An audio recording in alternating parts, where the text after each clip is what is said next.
Greta. In Sweden, already earlier today we had a climate strike in Stockholm, and we are really gaining momentum in Sweden. We are getting bigger and bigger, and our voices are being heard more and more. But of course, that does not translate into political action, as I can imagine most other places. But we continue. In Stockholm, in Sweden, they are striking every Friday from school, Yeah.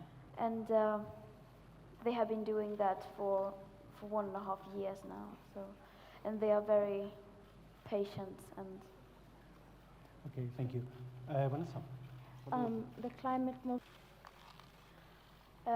First of all, I had of course followed the recent developments in Chile, and it was of course very upsetting to see, and so first my thoughts was with the people of Chile, and still are, and I just hope that the situation gets better, and so yeah, that was my, and also yeah. Okay. Dejarme algún turno. Of course, they should not listen to me before anyone else. A figure like me, I'm just an activist, a climate activist, a small part of a very big movement. And yes, we need more climate activists. And as I said, we don't need to listen to me before anyone else. And having said that, I think it is also very important that, because I know people really want to hear from the others as well. So please ask questions, not only to me. Okay.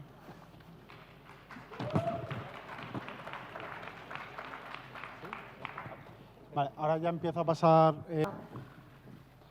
I think, yes, it is very important that we include environmental justice when we speak of social justice.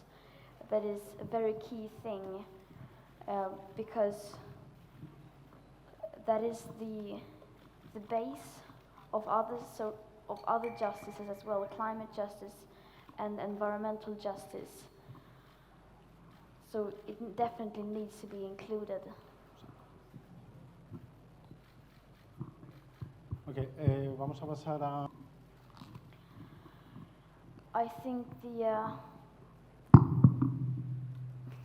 I sincerely hope that the COP25 will lead to something concrete, and that will lead to also an increase in awareness among people in general, and that the world leaders, the people in power, grasp the urgency of the climate crisis, because right now it doesn't seem like they are. So I really hope that, and I know we will do everything we can to make sure that this is something that cannot be ignored anymore, that they cannot just hide away anymore. And what do you others think about that? So, en español. Some people, it feels like, they want everything to continue like now, and they are afraid of change, and change is what we young people are bringing, and that's why they are trying to silence us. And but that is just a proof that we are having an impact, that our voices are being heard, since they try so desperately to silence us. And Vanessa?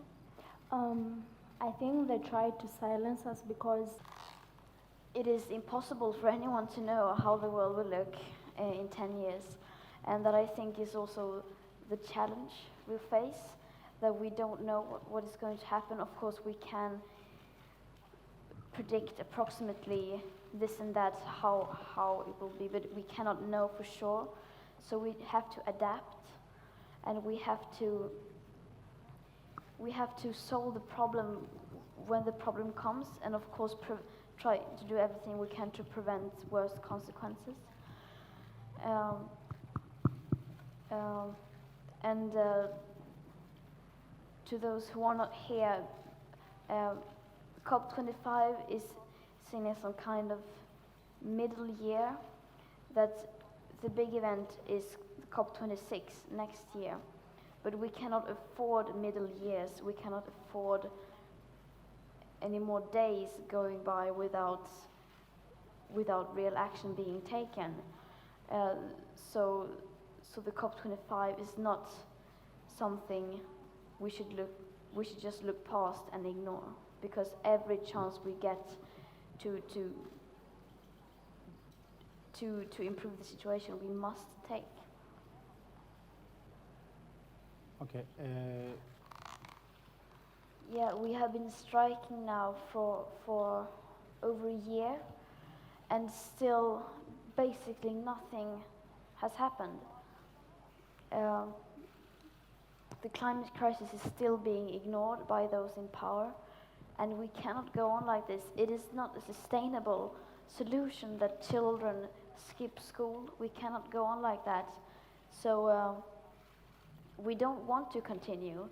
So we would love some action from the people in power. I mean, because people are suffering and dying from the climate and ecological emergency today, and we cannot wait any longer. And about is really. I'm sorry, I didn't hear half of the question. Tell me about, in the space of the past year, what do you think, despite your frustration and anger, that you've achieved with this movement? I think we have achieved a lot. We have raised public awareness, and we have created opinion, and that is a big step in the right direction. But of course, it's nowhere near enough. So frankly, the CO2 emissions are not reducing; they are in fact increasing. 2019, they will increase 0.6%. So of course there is no victory, because the only thing we want to see is real action, and real action has not been happening. So of course we have achieved a lot, but if you look at it from a certain point of view, we have achieved nothing. Okay. Bueno, vamos a